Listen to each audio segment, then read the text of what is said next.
Hey y'all, what's going on? This is J Marie, J Marie Booklet. So I am making this video for Gregory. Hey Gregory.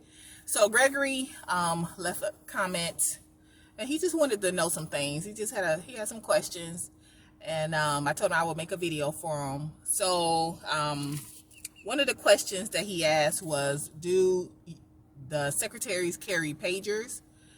And as far as I know, the answer is no. When I first became a secretary at the hospital, the nurses did have pages and we had to program the pagers, but we never used them. We never carried them because we never left the nurse station. It was busy. And then down here, the nurses had phones. So they had like portable cell phones, cheap cell phones, and they were already programmed. So all the nurse did was just pick up a phone, or they would be assigned a phone. It just all they would be assigned one phone and they go grab another phone, so they wouldn't get no calls. But anyway, so they had phones, and but no. Now there is a hospital around here that the nurses have pagers because the pagers have trackers on them, and I don't know if the secretaries carry pagers, only because the person who told me that they've never said anything about the secretary having a pager. Every time I've heard about it, and this is on night shift, because they only have one secretary for the whole hospital at night, and she do all kind of stuff, but I don't know. I don't know if they page her or if they just call her. I would think it would be easier just to call her and tell her what is needed, because she is all over the hospital. She's down in ER. She's up on the floor. They like literally only had one secretary for the whole hospital at night. And then I think she might transport patients too. I'm like, ugh. Yeah, no. But I've never heard them say that they paged her. They called her. So I doubt that she had a pager. She might have had a phone. But as far as I know, no. I've never heard of secretaries having pagers. And even when I would do both floors, so I would work our floor and our sister floor, if our census was low, and they would only need one secretary between the two floors. What I did is I would have one of the portable phones, and so if my unit needed me, so I worked in the ICU, if they needed me while I was on the other floor, they would call. They could just call me. But I mainly had it for them for when I went off the floor to the other floor, and then because in the ICU, I did not forward the calls. So when I was in ICU and I was gonna leave the floor to go to the other floor, I wouldn't forward the calls because the nurses were down there. They would answer it. But when I would go to our sister floor, I would forward the calls to the phone, because those nurses up there weren't gonna answer nothing. so yeah, but I didn't have a pager. I would actually forward the calls to the phone, because I know eventually I'm gonna be near a computer and I can work out what I can work out. So but no, never had a pager. And me with the phone was just me being me, because it wasn't necessary. Like when they when they went to the other floor, they didn't take phones. I was the one who did that because that's just how I am. Another question was about like working with the nurses and the doctors. Like what is it like? I made a video talking about doctors. I never really made a video about nurses, because but I have made a video talking about doctors. Doctors are different. They have different personalities. You will learn that. The first thing you will learn is that doctors are in and out. And Some doctors you'll see all the time. Some doctors you'll see every now and then. And then some doctors you won't see at all because they'll come when you're not there. So if you work day shift, you know, this doctor might come at like 5 o'clock in the morning, might make his rounds at 5, or another doctor might make their rounds after you get off. Some doctors are like that. They like be at the hospital at night. And so some you would never see. And they have, you know, stress and all kinds of whatever and drama. You're gonna learn about the doctors and they which nurse they might be screwing. You will hear that. So be prepared. You might lose respect for some doctors because it's like, you a hoe. And so just be prepared for that, because, you know. And the nurses, that's who you're going to work with all day, every day as a secretary, because you're there 8 hours or 12 hours together. And you're going to learn their personalities. You're going to learn which nurses are good nurses, which ones are not good nurses, which ones don't want to be a nurse. They want to be management, because some are like that. Which ones don't answer the phone, which ones the patients be on the call light, the nurses don't go in there to see them, take care of them. And it could be sometimes, now if the patient is a pain, then yeah, you know, the nurse tired of them because they just been on the light, they been this, they this, that, you know, so you kind of understand that. But you gonna learn the personalities. The nurses, they are what they are. Some nurses are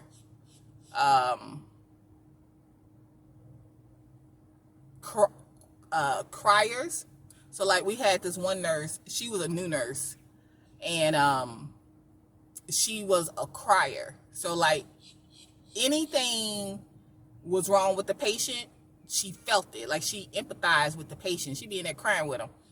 And she eventually went to hospice. So I guess because we like, why are you crying? Like, you just like, because like this ain't the type of floor, you know, yeah, we got patients that, you know, but I don't know, she would be in there talking to them and getting their personal, you know, business, you know, having, you know, and it's more than medical that she was crying about. And so she would just, but she ended up going to hospice. I said, yeah, that's what she need to be, so she can cry and just be with, just become, you know, she was that type of nurse. Some nurses, they know how some nurses know how they are, and some nurses are not, they're not on the floor they should be on. Or they're not on the floor they should be on. So like the ICU, the nurses were all good because they all work well together. Like the other ICU, they didn't work well together. They just were there. They weren't arguing, fussing, and fighting, because I never heard any of that. Matter of fact, they didn't even talk to each other. It was like everybody, they taking care of their patients and that's it. Like you didn't really see any interaction. I never did when I was over there. Whereas in the ICU, the nurses got along. Now they was catty. Now don't get it twisted, but they worked together. I was like, y'all good, because they talk about each other now and they do they little, but they got along. They work well together. That's where they were supposed to be. That was their unit. Like the charge nurse, she told me a long time ago, she could not work in the ICU. Like she would go down there every now and then and float, but she could not work in the ICU. Not the ICU, the ER. She would go to the ER and float, but she couldn't work down there because you don't know what's coming through the door. And she ain't that type of person. She's like a healthy, you know, don't eat meat type, you know. And so she wouldn't have been happy down there. She was fine where she was, and she was a good nurse. And she had worked in the other ICU. She had worked, that's where she started. But she had worked all over the hospital. Because once you you know, you want some of that money, you know, you work wherever. But she knew she didn't like the ER because it's just, you don't know what's coming through the door. You know, what kind of illness, especially during COVID. Yeah, so like some nurses just don't know where their best fit is. So personally, my personally, the craziness of the main floor, if you watch my videos, I talk about the main floor in ICU. The busyness of the main floor is what I like, but the drama, no. So the ICU was slower, but it didn't have that drama. So that's why it was no thing for me to do both floors. It was no thing for me to float, because I like that busyness. I like that steadiness. I just don't like all that drama, especially that unnecessary drama. Like, you know, I don't care. Like, ugh. Like, y'all need to, I don't worry about all that. But the busyness, I like that. So, though I like that, I didn't like the drama. That's why the main floor was not the floor for me. Same thing with ortho. I ain't like nothing about I ain't like nothing about ortho. Okay, I like the ICU. I like the ICU. Okay, you know, because it's people that need you. You're not saying that the other floors don't need you, but it's just too much. It's just, you know, you got to know how you are. And I think some nurses know how they are, and they know what kind of patients they would like and deal with, and some don't. And then that's why you get all the drama. You got nurses, you just got all kinds of nurses. You got nurses that need to retire. That and as a nurse, you really don't, like, you could drop dead because we need nurses, but some of them need to retire. Because I remember this one nurse, I was like, I got so sick and tired of her. This was, I was on the main floor, and I think they pushed her out too. They pushed her out because I think they was tired of her too. But she was like, because she was old enough to retire, but I don't know what was going on with her. I thought, I could have swore one day I smelled alcohol on her breath, because something wasn't right with her. Something was off. It's not that she couldn't do the job. Something was going on. Something was going on. And I think they knew, and I knew too. Yeah, some nurses, they just need to retire. Like, they just need to call it a day. But, you know, the money is there. We need nurses. So, you know, it is what it is. So you just have a lot of personalities in the hospital when it comes to nursing, and the nurses and the doctors. Doctors get rolled up all the time by the nurses.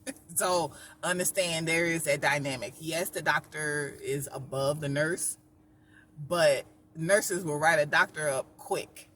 If a doctor does something, the nurses will write them up. I don't know what comes of it.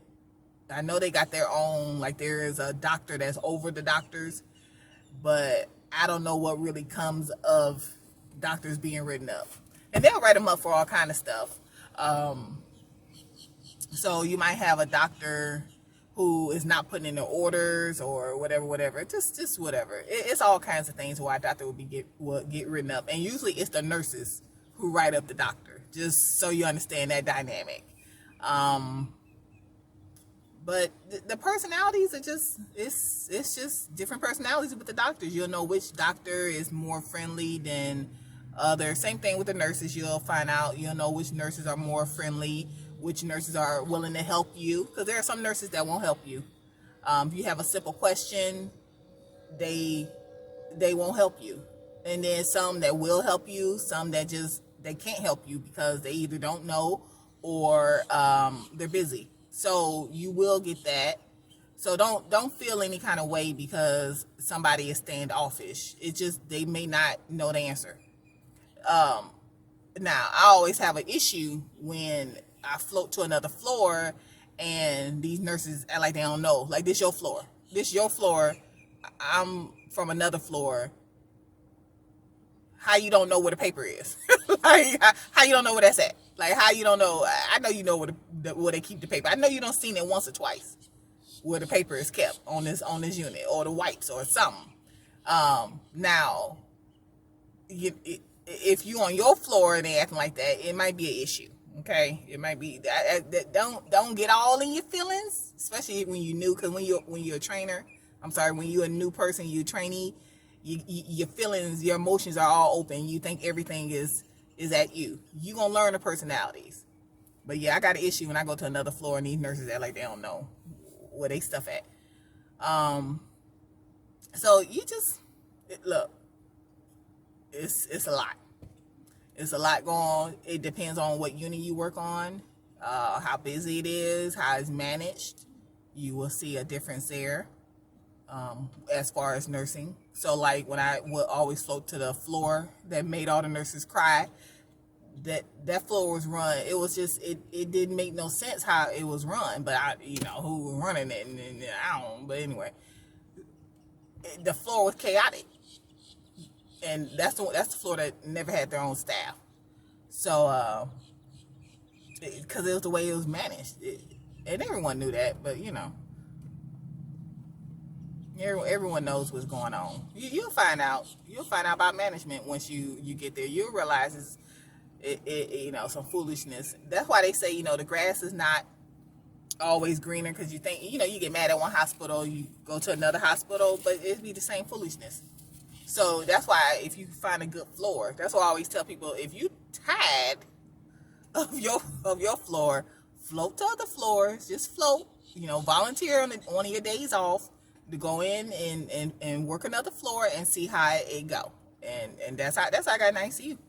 Because on my day off, I said I would work, and they sent me over there, and they was like, we like you. And they were like, we like you. And they were blown away by the way, because I work the same way no matter wherever I am. And they were like, we like you. And by that Tuesday, because that was a Thursday, by that Tuesday, I was going over there. I was transferring over there. So, and ever since. So now, as far as order forms, the hospitals are supposed to be going paperless. I don't know if where you are they're paperless. And when I first started, when I first became a secretary, no. What do you mean paperless? What is that? So we had paper on top of paper on top of paper.